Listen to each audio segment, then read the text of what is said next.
Mr. President, it's a pleasure to welcome you to Chequers. This historic second state visit is a moment to celebrate the unique bond between our two countries.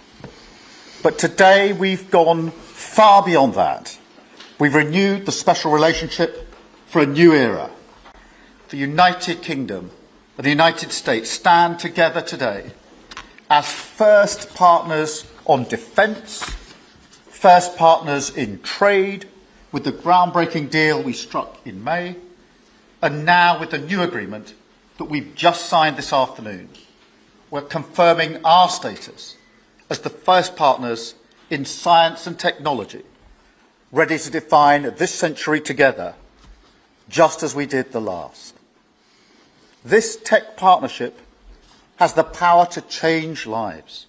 It's our chance to ensure that technologies like AI, quantum, and others amplify human potential, solve problems, cure diseases, make us richer and freer, strengthen the cause of democracy, not tyranny. This is the territory on which the future will be won. So this partnership today is a signal of our determination to win this race together and to ensure it brings real benefits in jobs, in growth, in lower bills, to put more hard-earned cash in people's pockets at the end of each month. That's what we're determined to deliver. And we're bringing businesses with us. We've just come from a fantastic meeting with business leaders where we set out this vision. They have responded with new deals and investment, breaking every record that we have. £250 billion flowing both ways across the Atlantic. That is a record. Expected to create 15,000 jobs here in the United Kingdom. High-skilled jobs in cutting-edge sectors where people can build careers for the long term, changing lives in communities up and down our country. And look, while we shape this bond for a new era, the fundamentals have not changed. Security remains the cornerstone of this special relationship. We have the deepest, most advanced defence relationship in the world. Our warriors train together and they fight together. Our industries build together, everything from fast jets to the new AUKUS-class submarines. So now, as we drive up defence spending, we're going to sweep away the barriers to working together on new defence technologies so we can stay ahead of our adversaries. We're united in defence and security, yes, absolutely. But we're also united in the pursuit of peace. We are working together to end the humanitarian catastrophe in the Middle East, get the aid in, free the hostages, and ultimately bring Israel and the region back towards a comprehensive plan which can deliver peace and security for Israelis and Palestinians alike. We're also working together to end the killing in Ukraine. In recent days, Putin has shown his true face, mounting the biggest attacks since the invasion began, with yet more bloodshed, yet more innocents killed, and unprecedented violations of NATO airspace. These are not the actions of someone who wants peace.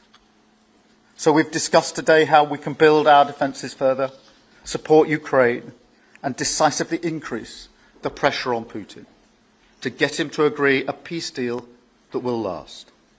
And President Trump, you have led the way here, and we will continue to stand and work together for security and for peace. Mr. President, next year we'll celebrate the 250th anniversary of the United States. We've come on a long journey together since 1776.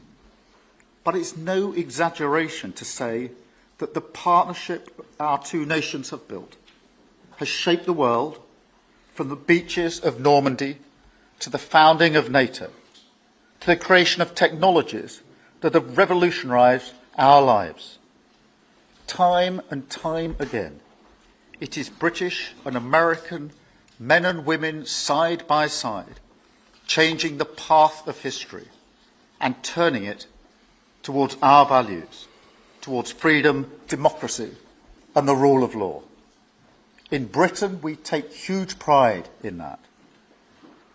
And let's be clear, this relationship is not just about history, it's about the future.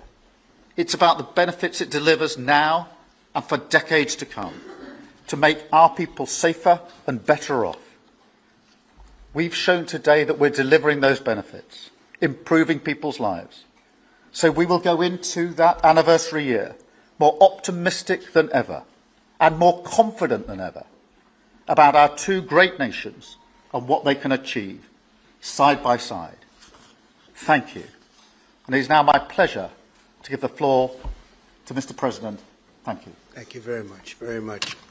Prime Minister Starmer, Melania and I are tremendously thankful for the wonderful hospitality that you and Lady Starmer have extended today at Chequers. Quite the place, I must say, quite the place.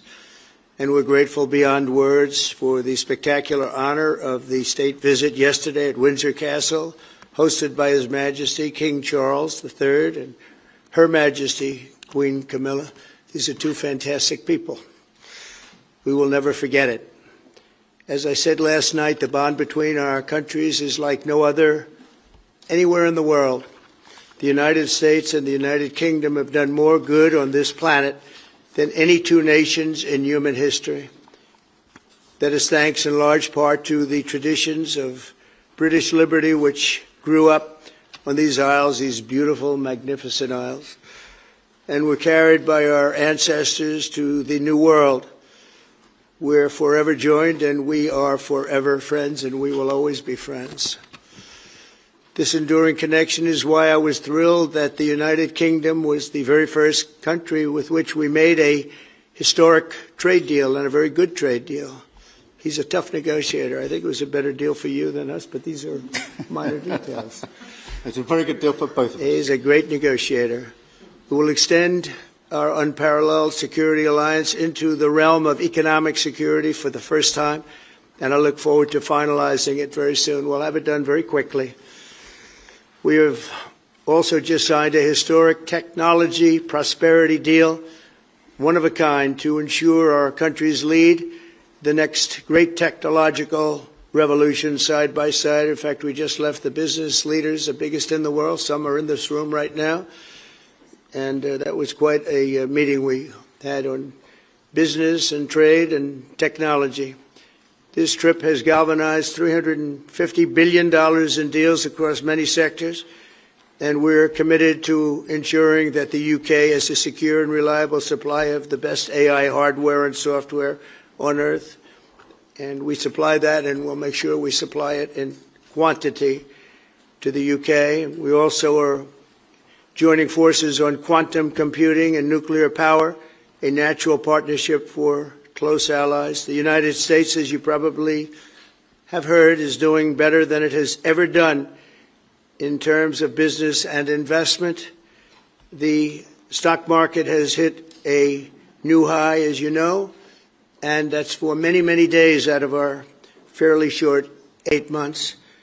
And we seem to be hitting new highs, and I think we're going to do much better even as time goes by. Jobs are at a record, and most importantly, we have more than $17 trillion, $17 trillion, and this is during an 8-month period being invested in the country, which is not only a record, but if you compare $17 trillion to the last year of the Biden administration, they did $250 billion. They didn't do $1 trillion for the 4-year period. We did $17 trillion of investment coming in. A lot of it's because of tariffs, and a lot of it's for a lot of other reasons, but there's never been anything like it. It's an economic superstar. That's what's become. It was mismanaged and badly handled for a long period of time, but it's not badly handled anymore. So that's a record. And remember, that's up until 8 months. We have another few months to go, and that number is going to get significantly higher, especially if we win a certain case that we're waiting to hear. That will be something like the world has never seen. I want to congratulate the United Kingdom on making the vital commitment to spend 5% of GDP on defense at the NATO summit this year. We've worked together very closely in so many ways. I'm very honored to tell you that we've solved 7 wars, wars that were unsolvable, wars that couldn't be negotiated or done. The U.S. has done 7 of them. The one that I thought would be easiest would be because of my relationship with President Putin, but he's let me down. He's really let me down. It was going to be Russia and Ukraine, but we'll see how that turns out. But that turned out to be, I thought it might be among the easiest of the group, but we had settled just about every conflict, and as you know, we're working very hard on Israel and Gaza. All that's happening over there. Complex, but it's going to get done. It'll all get done right. And likewise, Russia and Ukraine will get done. But you never know in war. You know, war is a different thing. Things happen that are very opposite of what you thought. You thought you were going to have an easy time or a hard time, and it turns out to be the reverse. As we saw in the unforgettable parade yesterday at Windsor Castle, what a place it is. The British Armed Forces carry on one of the finest military traditions in the world, one of the greatest marching bands, one of the most magnificent sights I've seen.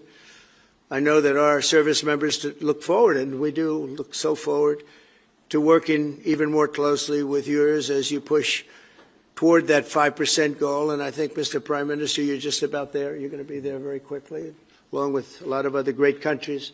I want to thank NATO and our wonderful head of NATO, who's really worked very hard, Mark, for the job they've done. As you know, NATO is at 2% GDP, and they didn't pay it.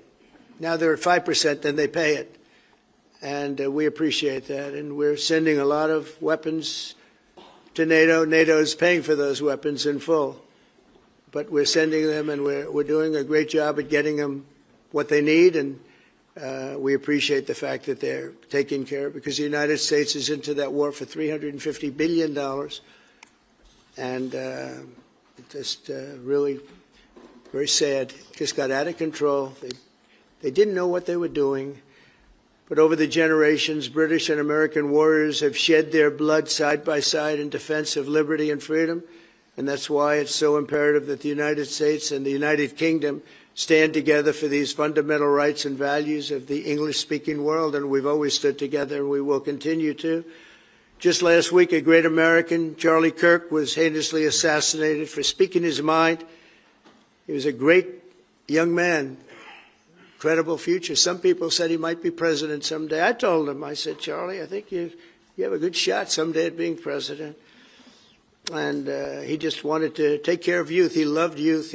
I've never seen anybody relate to youth like Charlie, and they related to him, and they're devastated. But I appreciate the many British citizens who have offered their condolences. And again, Charlie was a great person. We'll be going out to a service on Sunday. I'll be leaving with some of the people in this room just to celebrate Charlie and all that he's done. So incredible. Never seen anything like it. But I hope that together our nations can lead a movement to defend the glorious traditions of freedom on both sides of the Atlantic. There could be no greater tribute to the immortal bonds of affection and loyalty that unite the British and the American people for all of time. We have a relationship like no other. It will always be that way. We will always be united. We'll always be together.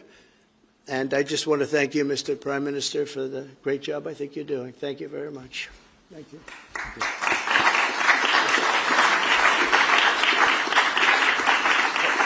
Thank you very much, Mr. President. We're going to take some questions. I'll call 2 or 3 to start with, and then I'll pass over to the President. I've got Chris Mason from the BBC first. Chris. Thank you both. Chris Mason, BBC News. Mr. President, the UK is expected to recognise a Palestinian state in the coming days as the killing in Gaza continues. It often seems that you're the only person that Israel will listen to. What more can you say to them to tell them to stop? And why is the UK's position on a Palestinian state, in your view, wrong? And Prime Minister, what will the recognition of a Palestinian state actually achieve? Is it not just gesture politics to appease people in your own party? Thank you both. Well, Chris, let me just start with that, because we discussed this amongst other things. We had the best part of an hour, I think, upstairs earlier today, just one-to-one, going through a number of affairs, world affairs, in private. And we absolutely agree on the need for peace and a roadmap, because the situation in Gaza is intolerable. The hostages have been held for a very, very long time, and they must be freed. And we need aid to get into Gaza at speed. And so it's within that context of a plan for peace, which we're working hard on, which not only did we discuss this morning, but our two teams have been working together on, that the question of recognition needs to be seen. And so it's part of that overall package which hopefully takes us from the appalling situation we're in now to the outcome of a safe and secure Israel, which we do not have, and a viable Palestinian state. Thank you.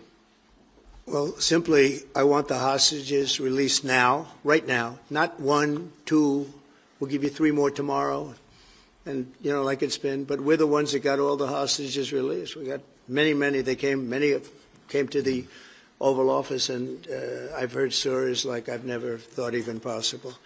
There was no humanity, no anything. I said to them, I said, was there any warmth shown during this stay? Like they offered you a little extra meal, they gave you a little smile, and they said, don't worry, you'll be okay. And every one of them said, not even a little bit. Amazing, you know, to think that during this stay, long stay in some cases. We had a man the other day, 451 days he was there. I always ask that question. And was there any warmth shown? Just a little word of, you know, encouragement.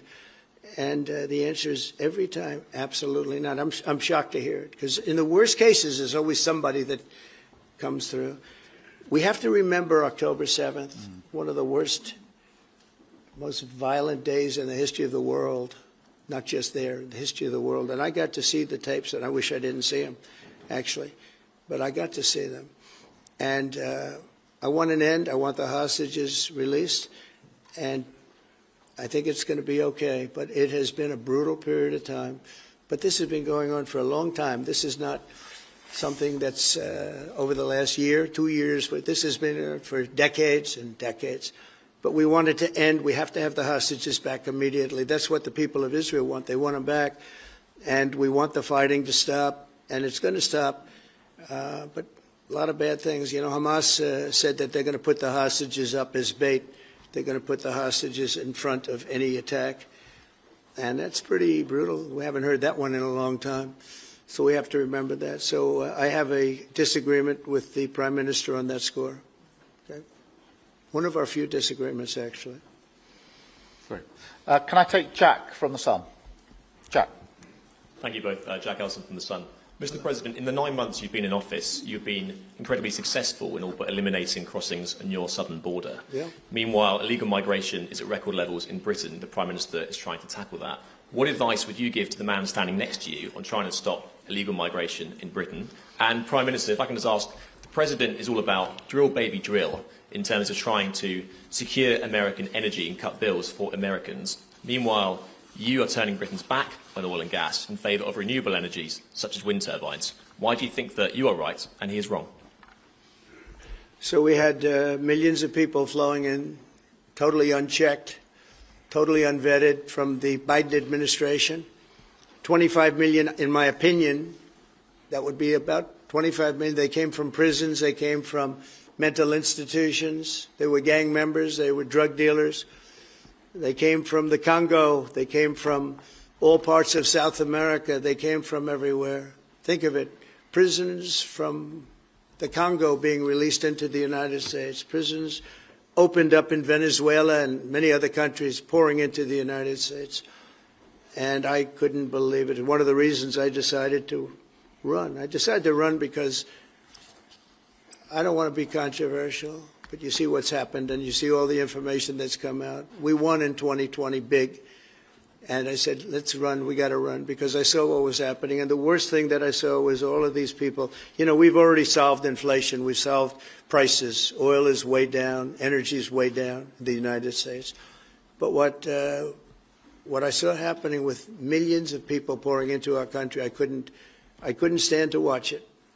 And we've done a great job. Nobody, if you've seen the last, I appreciate your question, by the way. Nobody, absolutely zero, and I'm not even sure that's possible, but it's a very liberal group that come out with those statistics. The last 3 months, we had zero. From millions of people a year ago, we had zero people enter our country illegally. And we do have people coming in legally through a legal process and testing and lots of other things. I think it's very important, and we speak about it. And I think your situation is very similar. You know, you have people coming in, and I told the Prime Minister I would stop it, and it doesn't matter if you call out the military, it doesn't matter what means you use, but it's going to destroys countries from within. And we're actually now removing a lot of the people that came into our country. It's a very hard chore. We were given a very, very bad hand. Millions of people came in from prisons and mental institutions. We have to remove them. And we are removing them. We have no choice, and I feel very strongly about it. Thank you very much. Jack, let me just deal with the question of returns, because this is obviously an issue we're taking incredibly seriously. We've struck a number of deals both on cooperation with other countries, because this is a problem right across Europe, to tackle the problem of actually breaking up the gangs that are running this trade. We have had a record number of returns, over 35,000 now, since we came into office. That's the highest number for the best part of 10 years. We struck the returns arrangement with France, and notwithstanding the challenges to that scheme, which you've seen in the last few days, a flight went off at 6:15 this morning, successfully returning someone under that scheme. So that is an important step forward. Obviously, there's no silver bullet here. There's a range of things that need to be done. But given the challenges of returning people, it is important that we're able to prove it can be done. It was done. It was done early this morning. So I can confirm that that flight went. It went successfully. And I'm pleased about that. Now we need to ramp that up at scale, which was always envisaged under the scheme. But it's very important that we have been able to prove that the proof of concept, if you like, that this can be done, and will continue in that way. On the question of energy, firstly, let me be really clear that I am absolutely determined to ensure that the price and cost of energy comes down, so that bills come down both for individuals, for families, with their household bills, but also for business, because this is so important. The mix will include oil and gas for many years to come from the North Sea. We've been clear about that for some time, but we also need to mix that with renewables, and it's the mix that's really important. And the approach I've taken on this is the same approach that I take to many other things, a pragmatic approach. Thank you, Jack. I would like to say that we inherited the worst inflation in the history of our country. We had inflation, the likes of which we've really never seen. They say 48 years, and I'll accept that, but I really don't. We had the worst inflation in the history of our country. And we had a expression that I used a lot, drill, baby, drill. And as you know, we brought fuel way down, the prices way down. And we don't do wind, because wind is a disaster. It's a very expensive joke, frankly. And we got our energy prices way down. That brought the inflation way down, and now we have very little inflation, and we have a very, very strong economy. So that was very important. Drill, baby, drill. And you have a great asset here, and we spoke about it. It's called the North Sea. The North Sea oil is phenomenal, and I hope, because I love this country, you know. My mother was born in Scotland, and the Hebrides, Stornoway, that's Syria, Scotland. We were talking about it. And I want this country to do well. And you have great assets that you're going to start using, I believe, under this Prime Minister. Thank you. And I've got Matthew from The Economist. Matthew. Thank you, Prime Minister. Mr. President, you say that President Putin has let you down. Have negotiations run out of road, and what are your next steps to compel an end to this war? Well, he has let me down. I mean, he's killing many people, and he's losing more people than he's killing. I mean, frankly, the Russian soldiers are being killed at a higher rate than the Ukrainian soldiers. But, yeah, he said, let me down. I don't like to see. It's death. You know, it doesn't affect the United States. We have, other than unless you end up in a world war over this thing, you could. This was a thing that would have never happened had I been president. If I were president, it would have never happened. And it didn't happen for 4 years. Most people agree it didn't happen, nor was it close to happening. And I spoke to President Putin about Ukraine. It was the apple of his eye. I've said that many times. It was. But he would have never done what he did, except that he didn't respect the leadership of the United States. They just went through the Afghanistan total disaster for no reason whatsoever. We're going to leave Afghanistan, but we're going to leave it with strength and dignity. And we're going to keep Bagram, the big air base, one of the biggest air bases in the world. We gave it to them for nothing. We're trying to get it back, by the way. Okay, that could be a little breaking news. We're trying to get it back because they need things from us. We want that base back. But one of the reasons we want the base is, as you know, it's an hour away from where China makes its nuclear weapons. So a lot of things are happening, but I am very disappointed in the fact that that one's not settled. To think that we settled Azerbaijan and Albania, as an example, it was going on for years. It was never going to be settled. If you remember, the Prime Minister and the presidents, they were there for many years. They said, when they were in my office, we settled. And they started off at both sides of the Oval Office, so far away. I didn't know you could be so far away. And as we were together for an hour, they kept getting closer, closer. And by the time we finished, we all hugged each other. And one said, I've been in this position for 22 years, and all I've done is kill their people. The other was there for 7 years, and all he did was kill their people. And we got it settled. And we did others, as you know. The Congo, we settled the Congo with Rwanda. That was going on, and that was a machete war. That was a gruesome war. Many people, close to 10 million people killed. We got that settled. My biggest disappointment, but it's, you know, look, we did 7, and most of them were not thought to be settleable. We did India and we did Pakistan. That's 2 nuclear. That was purely for trade. You want to trade with us, you're going to have to get along. And they were going at it hot and heavy. But the Russia situation, I hope we're going to have some good news for you coming up.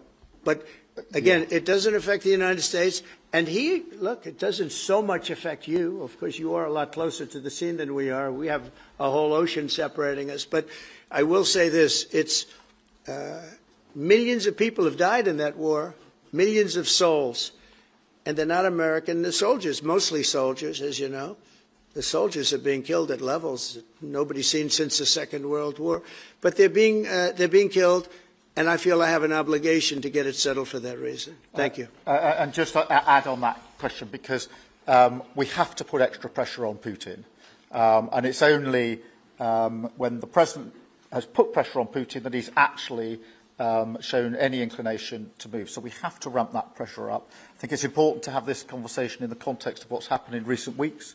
We saw damage and bombing to the British Council in Kyiv. These are targets that it was thought until recently were not targets that would be hit. The British Council, the European Union Embassy, the Council of Ministers, where President Zelensky's ministers work was hit. Again, these were thought to be places that wouldn't be hit. And then the incursion into Poland last week. And if you put that together, what you can see is either an emboldenment or at least an increased recklessness on Putin's part. And that's why I said earlier that they're not the actions of someone who wants peace. So we have to ramp up. And we discussed earlier today, we have built the coalition of the willing with British leadership and French leadership, stepping up with military planning in the seas, in the sky, on the ground, and ramping up what we do with the Ukrainians themselves. And of course, that, taken with an American guarantee, is now an example, I think, of the challenge of Europe stepping up to the plate, which it has done in the last few months, to show, through what we and the French have done, that we're prepared to take the lead in this and take the necessary measures. But that's a war that could have been a third world war, and I don't think we're going to be there now. But that was heading to a third world war. And what a shame it is. What a shame it is. Mr. President, do you want to call some of the... I would love to call a few of them. Bev, do you want to have a question? I've got to come back to you. Bev Turner, GB News. Thank you. Having been in DC for a few weeks, it's really interesting to see how you run the country as a proud Christian leader. And it really begs the question to the Prime Minister, if you don't mind, are we still a Christian country? But also... when you say we, are you talking here or... Here. The here? UK. I'm still British. I might I'd live in America. have him I'm still answer British. That question. But also... I can't give you that answer. That's for the Prime Minister. But also... despite what we talked about in Scotland a few weeks ago, we still have 12,000 people a year here being arrested for social media posts, for free speech violations. Does that not remain an important area that there is still a lot of disagreement on? I'd like to have you answer that. Yeah, look, I mean, in terms of a Christian country, I was christened, so that is, my church has been all my life, and we are, that is wired into our informal constitution. Of course, we celebrate many other faiths as well, and I'm really proud that we're able to do so as a country.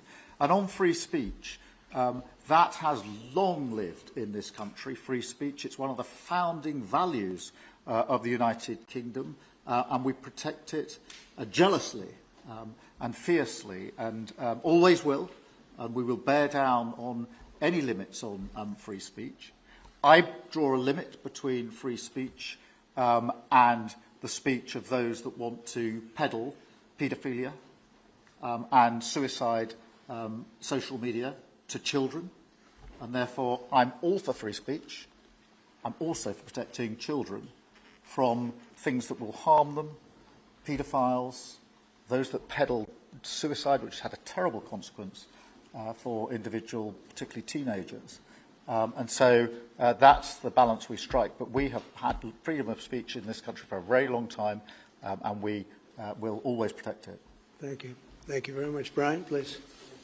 Thank you. Prime Minister, it's good to see you again. You have a beautiful country. Thanks for having us. Thank you for being Two here. questions. One, just recently, President Trump labeled Antifa domestic terrorists. Would you consider doing something like that in your country? Well, we obviously will take decisions for ourselves. I don't want to comment on the decisions of the President, but we take our decisions ourselves. And my question to you, President Trump, is there any update on the auto pen? Yeah, it's just gotten worse from their standpoint. The people that used it, and in particular one person, was never told by Biden to do it, only spoke to Biden twice, and that was just talking about the weather, not talking about any order. And he was taking orders from people other than Joe Biden. Joe Biden wasn't giving those orders. You know, Joe Biden didn't believe in open borders. He didn't. I've known him for a long time. He was never the brightest bulb in the ceiling, as we know. You can go back 40 years ago and you'll see that. Go back and take a look at the hearings on Justice Thomas, and you'll see that very much. But he didn't believe in open borders and all of this nonsense that they're peddling now, which is why they're not in office any longer. It's a shame. The auto pen was illegal. It was illegally used. He never gave the orders. He never told them what to do. And I guess the only one he signed, or one of the few he signed, was the pardon for his son. But you had the congressman who, when they got the information, they found out they were guilty, and they deleted and destroyed all information, everything. You couldn't get any of it. They found out that Nancy Pelosi actually was offered the 10,000 soldiers, and she turned them down. They found out many things that were very bad. So they deleted and destroyed all information. You talk about freedom of the press and freedom of speech. How about that one? And there's not a thing. This is after a year and a half of hearings. They destroyed everything. And somebody's got to be held responsible. So Biden, what he did is they knew, I don't think he knew, but somebody knew. I don't think Biden had a clue about anything, if you want to know the truth. But they gave a pardon to those congresspeople. They gave a pardon. Those people are so guilty. They gave a pardon. But Biden didn't know about it. The people, whether it's Lisa or any of those people in there that really ran it. I know them all. And they're sick people. They're smart people. They're very smart. They're probably brilliant, but they're sick in ideology. And they were running the auto pen. And it was totally illegal what he did. And I hope it's going to be so adjudged. Do you want to take one more and then I'll Okay. go back to British? Let's see.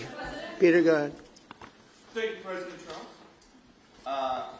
In the deal that you're working on for the Chinese to sell TikTok to an American buyer, are the Americans going to have to come up with their own algorithm, or are they going to continue to use the successful but addictive Chinese algorithm? So what we're doing, and we're speaking to President Xi on Friday to see if we can finalize something on TikTok, because there is tremendous value, and I hate to give away value, but I like TikTok. It helped get me elected. In fact, Charlie said, "Sir, you ought to get on TikTok. You'd be great." I said, "Really? Tell me about TikTok." And we, as you know, we did unbelievably well with youth, like at a level that no Republican has ever even dreamt of. And in what, look, I think we won it for a lot of reasons, but that was a reason we won the election by such a big number. TikTok has tremendous value. The United States has that value in its hand because we're the ones that have to approve it. I specifically get the right to approve it. The people that are investing in it are among the greatest investors in the world, the biggest, the richest, and they'll do a great job. And we're doing it in conjunction with China. But we are getting, the United States is getting a tremendous fee plus, I call it a fee plus, for just making the deal. And I don't want to throw that out the window. I can say this, that you'll have a lot of very unhappy youth. And I use TikTok very legitimately, very straight, just statements every day, little statements, short statements. "Sir, make it short, please." And TikTok Jack, we call him. It was pretty good. Did a good job for me, I guess. But no, I'd rather reap the benefits. I mean, the kind of money we're talking about is very substantial. And it'll be owned by all American investors and, the best investors and the, very rich people and companies are going to be owning it. Very, very straight, very legitimate companies, and really companies that love America. So they're going to be owning it. It's a big thing. And on a much bigger scale, and probably that's why we were able to get that, but on a much bigger scale, we're pretty close to a deal. We may do an extension with China, but it's an extension based on the same terms that we have right now, which are pretty good terms. And my question for Prime Minister Starmer, if you feel so strongly about officially recognizing Palestine for statehood, why are you waiting for President Trump to leave the country? Why can't you just do it right now? And isn't there a risk in rewarding Hamas with that? Well, let me be really clear about Hamas. They're a terrorist organisation who can have no part in any future governance in Palestine. And what happened on October the 7th was the worst attack since the Holocaust. We have extended family in Israel. I understand firsthand the psychological impact that had across Israel. So I know exactly where I stand in relation to Hamas. Hamas, of course, don't want a two-state solution. They don't want peace. They don't want a ceasefire. So I'm very clear where I stand on Hamas. Okay. On the question of recognition, I made my position clear at the end of July as to the timing, which has got nothing to do with this state visit, and I've discussed it with the President, as you would expect amongst two leaders who respect each other and like each other and want to bring about a better solution in the best way that we can. Thank you so much. Can I go back then to Robert at ITV? Robert Person, ITV. Mr. President, you uniquely, you alone in the whole world, have the power to persuade Prime Minister Netanyahu to stop the demolition of Gaza City, to stop the starvation of Palestine, and to stop the killing of civilians. If not now, when will you exercise that power and tell him to stop? Sure. And then for both of you... But you do understand about October 7th. You do understand. So believe me, I understand. One of the worst days in the history of humanity. What happened, I have seen the tapes. Babies that are 4 months old and just chopped up to pieces. And you've seen the tapes and I've seen the tapes. You're a professional and so am I. And people forget about October 7th. I can't forget about it. So I want it to end, but I want the hostages back. I don't want the hostages used as human shields, which is what Hamas is threatening to do. But as soon as they're back, that's the moment you will tell Netanyahu well, to stop. It would certainly help, but I have to have the hostages back. And I don't want them back piecemeal, as I said before. I want them back. And on a separate issue, free speech, your Vice President, Vance, said that free speech is under attack in the UK. Do you agree with him? And Prime Minister, we saw the dismissal of a very well-known chat show host in America last night, Mr. Kimmel. Is free speech more under attack in Britain or America? Well, Jimmy Kimmel was fired because he had bad ratings more than anything else, and he said a horrible thing about a great gentleman known as Charlie Kirk. And Jimmy Kimmel is not a talented person. He had very bad ratings, and they should have fired him a long time ago. So, you know, you can call that free speech or not. He was fired for lack of talent. Yeah, please, go ahead. Yeah, I mean, firstly, on the question of Charlie Kirk, can I just express how shocking that is, I think, to everybody who believes in free speech and in democracy. It sent shockwaves through the world, and I know that he was a friend of the President, and I reached out straight away to the President because I understood how impactful it would be on him and his family. And we all need to be absolutely clear about that. Whatever our political views, it is shocking and is to be condemned.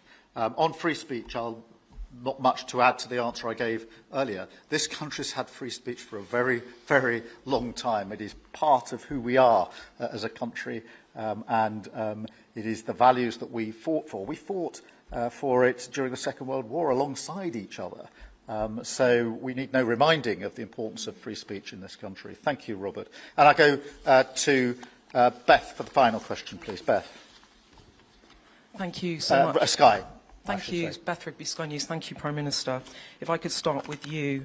Prime Minister, President Trump has said he's ready to impose major sanctions on Russia if NATO countries stop purchasing Russian oil. He's got a point, hasn't he? Is that what you now believe is needed to bring Putin properly to the table?